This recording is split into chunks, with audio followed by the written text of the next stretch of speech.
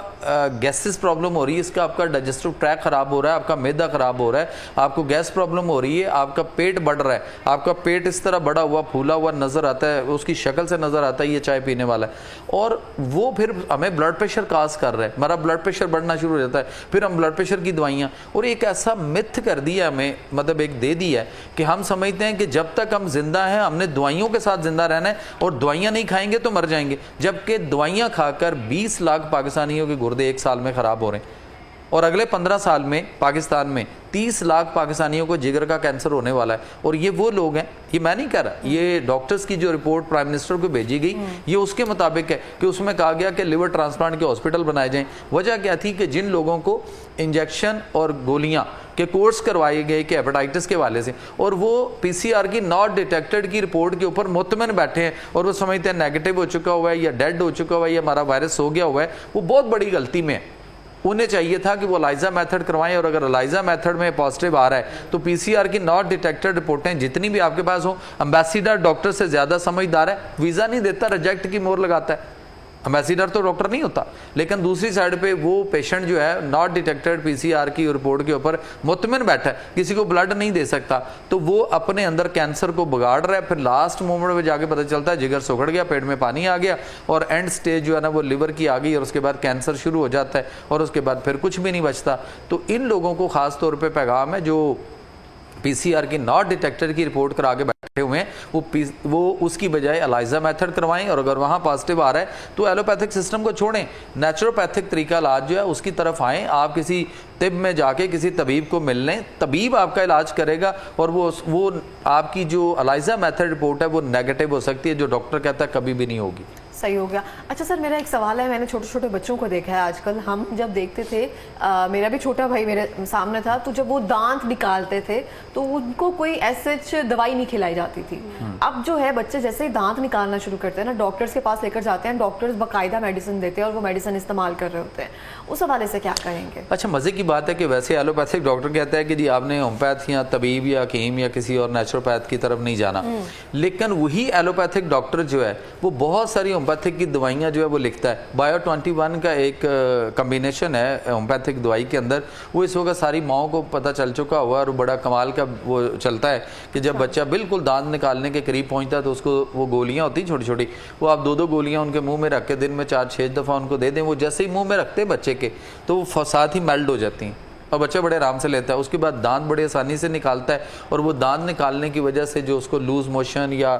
Problem ہوتی ہے یا صحت ویک ہوتی ہے وہ نہیں ہوتی, چڑچڑاپن بھی نہیں ہوتا. دوائی جو ہے وہ ہومیوپیتھی, یہ ہومیوپیتھی کی دوائی. اور ایلوپیتھک ڈاکٹر لکھتا ہے, چائلڈ اسپیشلسٹ لکھتا ہے, دانتوں والا جو ہے وہ فیروپائرین ہومیوپیتھی کی دوائی ہے وہ لکھتا ہے. اور ویسے کہیں گے اپنے علاج کے لیے, بلیو می, میرے پاس بڑے بڑے ڈاکٹروں کے پروفیسروں کے علاج کے لیے میرے پاس ان کی فائلیں پڑی ہیں, تو وہ اپنے علاج کے لیے آتے ہیں. دوسروں کو وہاں بیٹھے ہوں گے تو کہیں گے نہیں نہیں ان کے پاس نہیں جانا, ان کے پاس نہیں جانا, یہ اسٹیرائڈ دیں گے, فلاں کریں گے, حکیم اسٹیرائڈ دیتا, ہومیوپیتھ اسٹیرائڈ دیتا. وہ بھائی نہ ہومیوپیتھ کسی دوا ساز ادارے میں اسٹیرائڈ بنتی ہے, نہ کسی طب کے یا کسی ہربل ادارے میں کہیں بھی کوئی اسٹیرائڈ نہیں بنتی. ڈاکٹر جو ہے, لیکن ہومیوپیتھک کو ہمیشہ سلو میڈیکیشن کہتے ہیں نا, کہ اس کی سلو میڈیکیشن ہوتی ہے تو ساتھ ساتھ اس کی ایلوپیتھک میڈیسن بھی دے دی جاتی ہے تاکہ جلدی آرام آ جائے پیشنٹ کو. نہیں دیکھیں ایک چیز تو کنفرم ہے کہ ایلوپیتھک سسٹم جو ہے وہ مینج کرتا ہے, بیماری آپ کے ساتھ ہی رہے گی, ساری عمر رہے گی, مینجمنٹ ہے, ٹریٹمنٹ تو وہ ہے نہیں, اور پبلک اس کو ٹریٹمنٹ سمجھ رہی ہے حالانکہ وہ مینجمنٹ ہے. صحیح ہو گیا. سر لاسٹ منٹ میں کوئی پیغام دینا چاہیں گے؟ صرف قوم کو ایک بات سمجھاؤں گا کہ اللہ کا نظام صحت جو ہے وہ بڑا خوبصورت ہے. اللہ تعالیٰ نے قرآن میں فرمایا وَنُنَزِّلُ مِنَ الْقُرْآنِ مَا هُوَ شِفَاءٌ وَرَحْمَةٌ لِّلْمُؤْمِنِينَ. اللہ فرماتے ہیں کہ بے شک ہم نازل کرتے ہیں اس قرآن میں ایسی چیزیں جن میں سراسر شفا ہے اور یہ باعث رحمت ہے مومنین کے لیے. اگر آپ اللہ تعالیٰ سے شفا چاہتے ہیں تو اللہ تعالیٰ کے دیے ہوئے شفا والے رستے پہ جہاں اللہ نے شفا رکھی ہے اگر ہم اس طرف لوٹ آئیں تو شفا ہی شفا ہے, ورنہ انگریزی دوائیوں اور اس کے اوپر جو ہم چلے ہوئے ہیں پچھلی 1.5 صدی سے آپ دیکھ لیں کہ ہماری بیماریاں, ہمارے اسپتالوں میں اضافہ ہوا. اللہ تعالیٰ کا نظام صحت اگر ہم فالو کر لینا, بلیو می کہ آپ کے ملک سے, میرے پاس ایک ایسا پروجیکٹ ہے اللہ تعالیٰ کا نظام صحت کا کہ اگر وہ ہمارے ملک میں لوگوں کو سکھایا جائے اور لوگ اس پہ 1 سال عمل کر لیں تو بس 80% آپ کی بیماریاں پاکستان سے اور آپ کا ہیلتھ کا بجٹ جو ہے ول بی ریڈیوسڈ. لوگ کاروبار کیسے کریں گے؟ کاروبار بنا لیا ہوا ہے نا ہم نے صحت کو, اس کو آپ پیغام دینا چاہیں گی؟